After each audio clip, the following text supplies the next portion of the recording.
Hi, this is Chris with Solar Gear Guide, and today I'm going to go over 5 things that you should consider before installing solar panels on your roof. Okay, the first thing you need to be aware of is if your roof can handle it.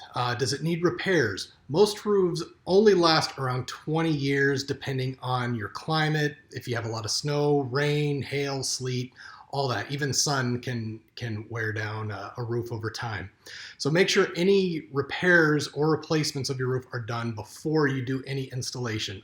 Otherwise, you're going to be pulling all that paneling and all the framing down, fixing the roof, and then reinstalling all that.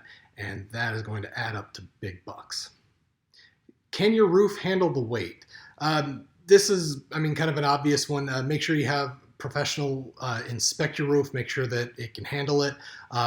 Most companies are going to require this anyway. Getting insurance, building codes, permits, and all that are going to require this, but be mindful that you're probably going to have some professional come in, make sure your roof can handle the weight.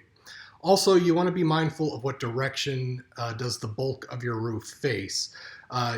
You know, being that you're putting in solar, you want to take as much advantage of solar energy, solar rays as you can throughout the day, keeping in mind that there's a ramp up and a ramp down from direct sunlight as the sun moves into place directly over your panels and then gradually moves away from it. Some professionals say you want a south-facing roof. Others say you want a western-facing roof. So see what your local professionals say in that regards and go with their advice. Second thing you want to be mindful of is ensure that rain and melting snow has somewhere to go. Most roofs are designed for the rain to run off into gutters and then go down piping and then out into a gutter system or out into a leach field or just away from your house. Remember that solar panels are going to be sitting on framing, and that framing can actually cause water to back up and pool or just change directions on how it would normally flow off your roof. And this settling water, it can eventually leak down into the structure of your roof. It can cause swelling, cracking. If it freezes, that can dislodge some of your solar panels or crack wires or push wires out of the way, dislodge them. It can dry or not dry, but it can rot over time, or even kind of a minor one. If you have sitting water, that's just one more area for mold to grow, for mosquitoes and other insects to breed. And so just be mindful of how the water is going to run off your roof. Okay, number 3 is make sure you check on prices with as many solar installation companies as you can. Think of it as buying a car. This is a huge investment. You're going to be forking over a ton of money. So like with buying a car, make sure you're shopping around. Don't fall in love with a particular model or even a particular brand. Make sure you're checking all the prices. Know what you want, and don't be afraid to even drop subtle hints or just outright say you're checking around. Get the companies to compete for your business. It is a lot of money. They should be earning your business, not the other way around, if that makes sense. Also, to go along with this is make sure, again, what you want in the overall performance before you sign any contracts, and have your financing in place if you're going to finance. And that way it just keeps the whole process moving smoothly. Okay, number 4 is get a trustworthy contractor. Contractors a lot of times are like auto mechanics. I know the vast majority of them out there probably are trustworthy, but the old sitcom trope is you can never trust a car mechanic or a contractor. So you can take that with a little bit of a grain of salt, but still, contractors, they have been known to rip people off. So make sure you are getting a reputable one.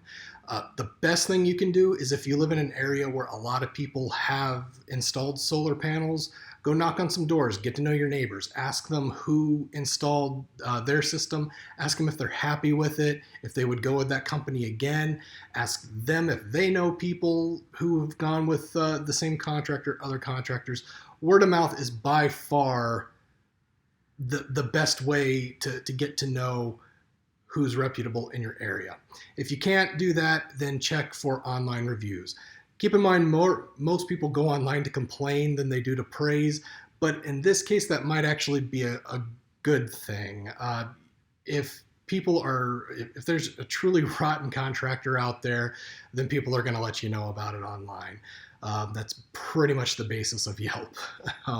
So check that. And if you can't get neighbors to give you advice, if you can't find local reviews or at least city reviews, then the next thing you want to do is check for any kind of national or state certifications or credentials. Probably the most popular one is the North American Board of Certified Energy Practitioners. That is a mouthful, but again, North American Board of Certified Energy Practitioners. You can check there and see if any of the local people are listed on that. And that's a good place to start, or a good place to go if you can't find local information. And finally, I want to talk about number 5, which is insurance. Insurance companies they're basically there to protect you from getting overwhelmed by bills that are related to damage and accidents. However, insurance companies also love to not have to pay out if they don't have to. Read that wording, read the fine print. You're paying a lot of money. You might even want to get some sort of legal professional to help you out in these contracts. Because if an insurance company doesn't have to pay out money, they're not going to. And there's no hindsight with insurance companies. So make sure you know exactly what coverage you need, not only when you're installing or before you install, but think about what you might come up in 5 years, 10 years, or 15 years as your solar panels, the solar energy system, and even your home age. And then also know that in many cases, insurance will need to be in place before installation even begins. Most rebate offers, any other legalities, building codes, and inspections, even for roofing and things like that, they'll want insurance to be in place before a single panel is placed on your roof. So make sure you have everything in order before you even get started in installation. It'll make the whole process go much, much smoother.